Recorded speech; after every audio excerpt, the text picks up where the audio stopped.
Goeiemiddag mense. Baie mense het my gevra om die Koeksisters voorbereiding 'n bietjie af te neem en vir julle te wys hoe daar gemeet en gepleg word. En ek gaan dit nou vir julle demonstreer. Die klammerdeegies mooi uitgerol en nou word elke strook word gemeet presies die lengte wat ek die koeksister wil hê.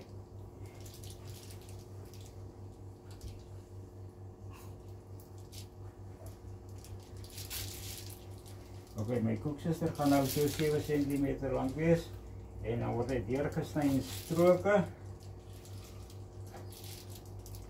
En dan maak seker dat jy hom toemaak met 'n plastiek of glad wrap sodat daar nie stof op nie of 'n vliegje daarop kan sit nie en maak hom mooi toe. Oké, hier gaan ons nou weer aan. Nou kan ek hulle gou vleg.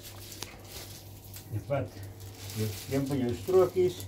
Je vouw hem dubbel, je draait hem en je brengt je punten bij elkaar. Je knip hem vast en je knoop hem toe. Allee.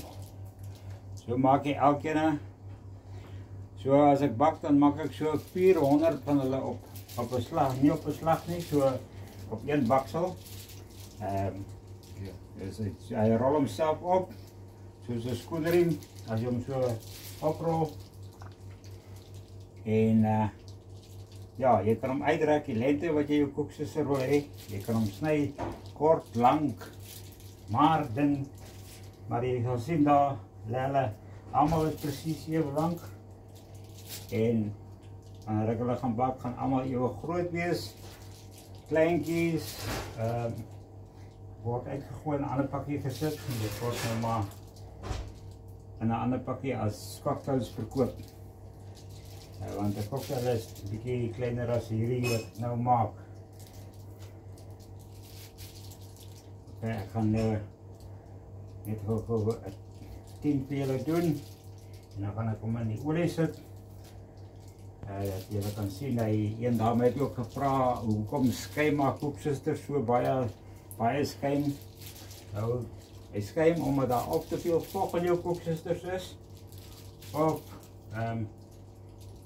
dat jou olie oud is. Nou ek vervang my olie gereeld elke tweede baksel. Vervang met my olies. En dit is hoekom my koeksister so duur is as gevolg my suiker en dan die olie wat so duur is. Kyk, kom ons kyk hoeveel het ons hierso 2, 4, 6, 8, 10.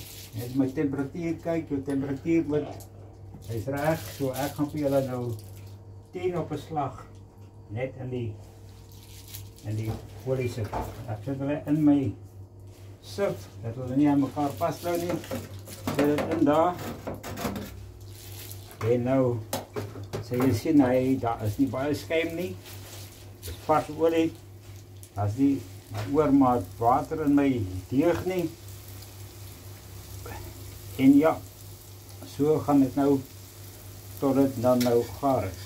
Nou, as hulle nou klaar bo dryf en jy sien hulle is even groot, mooi en raak net so ligbruinerig, dan het ek 'n spesiale ding wat ek laat maak het, dan sit ek dit bo op en dan wag ek so 'n minuut, dan sê hy gaar voor ek hom in die stroop sit.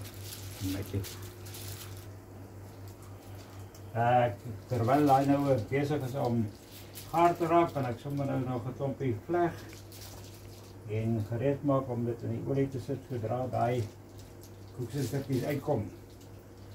En jy sal sien, daar is nie skuim nie, daai is maar net soos jou olie, die koeksistertjies gaar bak.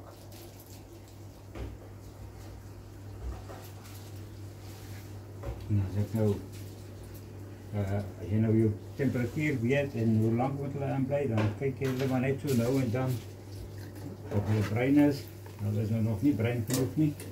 Sit jy maar net weer jou rakkie op om hulle onder te hou.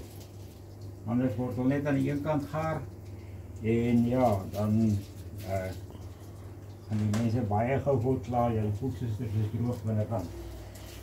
Want hy bak nie mooi deur nie. Dis die rede hoekom ek daai sif laat maak het, ook 'n bietjie groter van my deep fryer. om dit te kan doen. Om te verseker dat daar nie roostig is nie. Ek bak nou 10, 11, 12 jaar koeksusters en nog nie een van my kliënte het gekla, daar is droogstukke in nie, daar is roustukke in nie, koeksusters is nie reg nie, nog nie een in seker 10, 11 jaar nie. En ja, dit is wat ons nou maak. Jy kan hom uitreik so lank, jy kan hom dubbel maak en jy kan hom vou, hy bly dieselfde grootte uitkom. Ok, kom ons kyk hoe lyk hierdie. Ok, hulle is nou gaar, ek net die stroopies uitkry.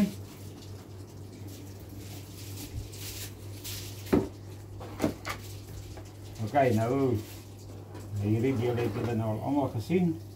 As hulle nou lekker mooi bruin, dan kan jy dit doen. Hoe langer jy dit in die olie los, hoe kleiner word jou koeksuster. Hoe langer jy dit in die stroop los, hoe sagter word jou koeksuster. Maar ek soek op hom crispy en ek soek hom 'n lekker mooi kleur. En dan sit ek hom in stroop en daar gaat hy nou. Dankie. Die koeksuster was nou in die stroop gewees. Ek gaan net voel of hulle koud is, hulle moet ijskoud wees. Ek dink hulle was seker maar so 'n minuut in die stroop gewees. Hulle is lekker ijskoud en daar is jou koeksuster. Jy druk brakkies daarin, gooi hom in en kyk net hoe mooi lyk hulle. Ja, geniet dit maar saam met my. Dankie.